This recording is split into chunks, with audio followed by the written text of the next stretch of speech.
दोस्तों नमस्कार। Colonel Ajay CO Ajay astro money group first global astro finance digital channel से आपसे मुखातिब होता हूं। आज मंगलवार 18 अगस्त सन 2026। दोस्तों आज के एपिसोड में हम चर्चा करेंगे मिडिल ईस्ट यानी मध्य पूर्व खाड़ी के देशों में एक नया समीकरण सामने आ रहा है। एक तरफ यूनाइटेड स्टेट ऑफ अमेरिका और ईरान के बीच 60 दिन का जो समझौता था, एमओयू था, वो समाप्त हो गया है और उस पर कोई निर्णय भी नहीं निकला है। दूसरी ओर ईरान और ओमान एक नए समझौते की तरफ अग्रसर हो रहे हैं जिससे जलडमरू यानी स्ट्रेट ऑफ हॉर्मुज के अंदर नए समीकरण बनेंगे। इससे अमेरिका बेहद नाराज है और अमेरिकी राष्ट्रपति डोनाल्ड ट्रंप ने कहा है कि यदि ऐसा कुछ हुआ तो हम ओमान को तबाह कर देंगे। दोस्तों आपको याद होगा कि पिछले कुछ सप्ताह पहले हमने आपको अगस्त महीने के मध्य में एक नई जियोपॉलिटिकल टेंशन की बात कही थी और आपको यही कहा था कि चांदी के अंदर एक बड़ा तूफान आने वाला है। उसके अंदर चांदी के अंदर संभावनाएं कमजोरी की बन रही हैं। दोस्तों आप हमारा वो एपिसोड ध्यान से देखें, समझें और उसके बाद इस चीज़ को समझें। तो दोस्तों कहा जाता है कि फाइनेंशियल एस्ट्रोलॉजी और फंडामेंटल एनालिसिस जब एक जगह मिल जाता है, हमारे SEBI registered research analyst mister Tushar Jain की और फाइनेंशियल एस्ट्रोलॉजिस्ट की अद्भुत टीम ने ये आपको अग्रिम विश्लेषण दिया था। उम्मीद है आपने ध्यान दिया होगा, ये पुनरावृत्ति है। तो दोस्तों जानिए आज के लेटेस्ट क्या अपडेट हैं मिडिल ईस्ट को लेकर, जानिए रिपोर्ट विस्तार से। साल 2026 में लाल मिर्च, हल्दी और धनिये में तेजी के बाद क्या अब जीरे की बारी। साल 2023 के अंदर हमारा ऐतिहासिक तेजी और फिर मंदी का अग्रिम अनुमान सही साबित हुआ था। Now at a decisive moment, contact for spot market special research report. दोस्तों इससे पहले हम ये एपिसोड शुरू करें एक विनम्र अनुरोध। यदि आप हमारे चैनल पर नए हैं, पहली बार आए हैं, तो इसको सब्सक्राइब करना बिल्कुल ना भूलें। साथ साथ कोई भी विशेष अग्रिम स्पॉट मार्केट रिसर्च रिपोर्ट के लिए आप संपर्क कर सकते हैं जो कि सहयोग राशि अदा करने पर उपलब्ध होगा। जानिए रिपोर्ट विस्तार से। दोस्तों 60 दिवसीय शांति समझौता जो कि अमेरिका और ईरान के बीच हुआ था वो समाप्त हो गया है। अमेरिका और ईरान के बीच जून महीने में हस्ताक्षरित 14 सूत्रीय सहमति पत्र एमओयू की 60 दिन की समयावधि बिना किसी अंतिम समझौते के समाप्त हो गई है। दूसरी ओर ट्रंप की बात करें,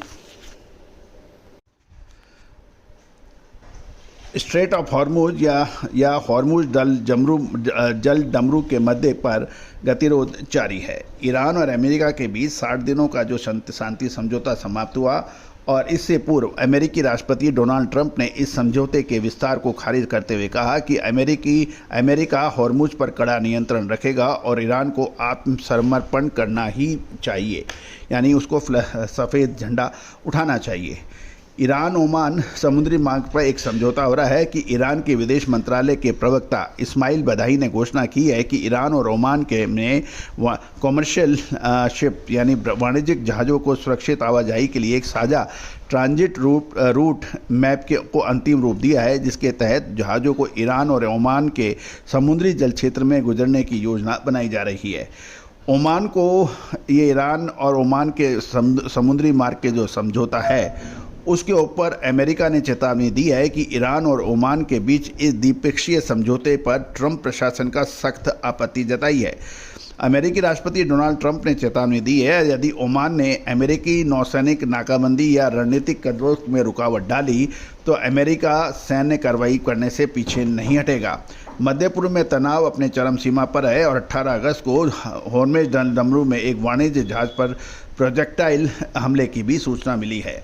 दोस्तों ये भी खबर आया है कि शुद्धता ऐसी जो हर घर की पसंद बने। सुधा महेश ठक्कर, हल्दी के विश्वसनीय निर्यातक। आज ही संपर्क करें। अब सबसे महत्वपूर्ण ये है कि इस समय ट्रंप आक्रामक हो गए हैं, जिसका पूर्व अनुमान हमारे SEBI registered research analyst mister Tushar Jain ने पिछले सप्ताह एक टीवी इंटरव्यू में दिया था और यही कहा था कि स्थिति ऐसी बन रही है कि अमेरिका को जल्द युद्ध समाप्त करना है और इसके लिए उसको आक्रामक रुख अपनाना पड़ सकता है और सामने अब नज़र ये आ गया है। ईरानी सेना ने अमेरिका सैनिकों को मारने या पकड़ने पर इनाम देने की भी घोषणा की है। आर्मी चीफ आमिर हातमी ने कहा है कि अमेरिकी सैनिक को मारने पर $30,000 का इनाम होगा। अगर कोई महिला अमेरिकी सैनिक को मारती है तो उसे दुगनी रकम इनाम में दी जाएगी।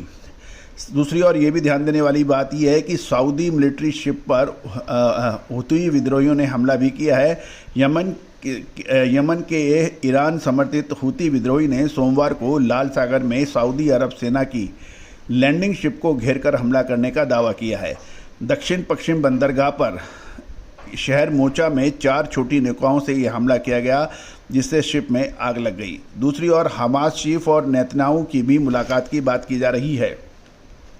खबर ये निकल के आ रही है कि गाजा में रुकी हुई शांति प्रक्रिया को बहाली के लिए अमेरिकी वार्ताकार और राष्ट्रपति ट्रंप के दामाद और मसाले, खुशबू और प्योर झांझ, टेस्ट से भर दे हर जुबां पे स्वाद। एवरीडे मसाले, देश का स्वाद। ब्रिटिश पीएम टोनी ब्लेयर और बोर्ड ऑफ पीस के महानिदेशक निकोले ने इजरायली पीएम बेंजामिन नेतन्याहू से मुलाकात की और इस दल ने इजिप्ट में हमास के प्रमुख से भी बातचीत की।